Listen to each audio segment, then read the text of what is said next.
যা কবর যে পিছাব করবে লোক হবে না, তোর বাপদাদের কবরে পিছাব করবে, ওরা ওহাবি কাফের, আহলে হাদিস কাফের, বাচ্চা কাফের, বেঈমান কাফের যা উত্তর দিলে যাচ্ছে বেঈমান কাফের।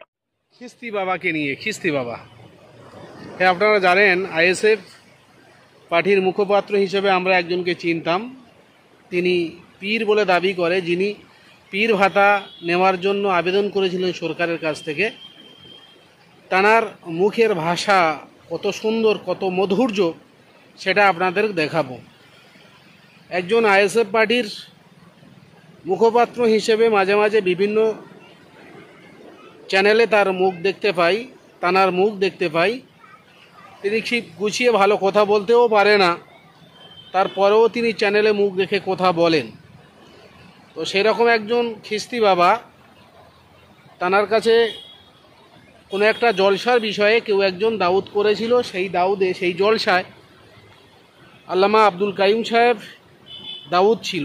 পরবর্তীকালে সেই পীর সাহেব শুনেছে যে কাইয়ুম সাহেব সেই জলসায় রয়েছে, তাহলে উনি আসবেন না। তো জলসা কমিটি তানাকে ফোন করেছে যে হুজুর আমাদের জলসা আপনি আসবেন না শুনছিলাম, তা বিষয়টা কি? তা তিনি কাইয়ুম সাহেবকে যে ভাষায় কথা বলেছে সেটা আপনাদেরকে শুনতে হবে। আমি আশা করিনি ওনাদের মতো মানুষের মুখে এরকম কুরুচিকর ভাষা শুনব। আমরা গ্রাম অঞ্চলে বসবাস করি, আমরা গ্রামের মধ্যে থাকি। নদীর চরে কিংবা নদীর পাশে অনেক রাখাল, তারা গরু ছাগল নিয়ে চড়ায়। তো তাদের মধ্যে যখন ঝগড়া হয় তারা বিশ্রীভাবে গালাগালি দেয়।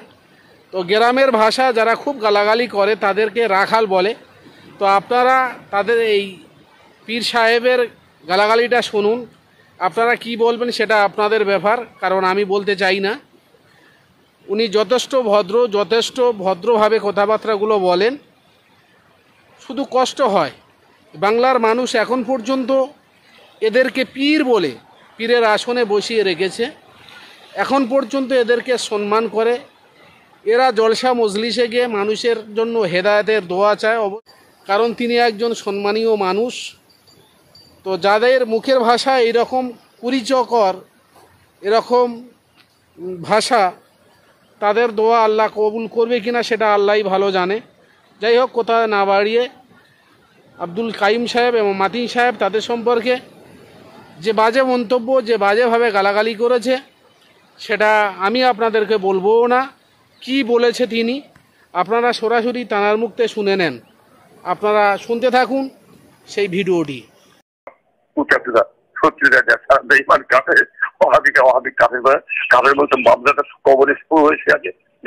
কমেডির মধ্যে সেটা বলছিল যে হুজুরকে ফোন করে জিজ্ঞাসা করো যে মানে মুফতি সাহেবের সঙ্গে জলসা করবে কিনা। কোন মুফতি? ওই আব্দুল কাইয়ুম। মাসুম কাইয়ুম, ও তো ওহাবি কাফের। তাই না? হ্যাঁ, ওহাবি কাফের কাইয়ুম। হ্যাঁ, উল্টো পাল্টা বক্তব্য দিয়েছে। কাইয়ুম কাফের, মহিন কাফের, কাফের কথা বলছে। হ্যাঁ, কাফের কাফের বেঈমান কাফের। তোমার মাথায় জুতো মারো। তাহলে হুজুর ওনাদেরকে আমন্ত্রণ, মানে আপনার কি দেখা হবে 7 তারিখে হুজুর? মতো বলা হুজুর, অনেক কাজই নেই, সময় কিছু কাজ খুঁজে পাবেন, কি করবে? কাজ কিছু খুঁজে পাবেনি, পছন্দ করে কথা শুনতে পারি, মনটা খুব খুশি হচ্ছে। তো হুজুর কথা শুনুন, বেঈমান কাফের 7 তারিখে আপনার প্রোগ্রাম কাফের, মোল্লা সব কাফের।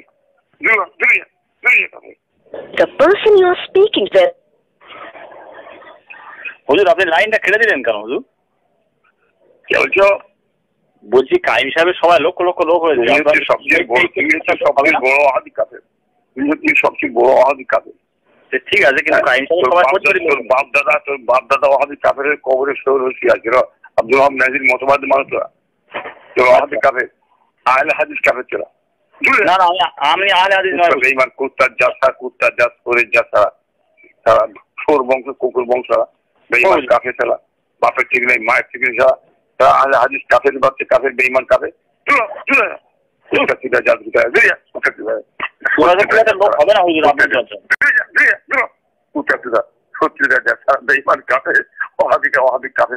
কাফের বলতে বাপদাদা কবরে শুরু হয়েছে আছে।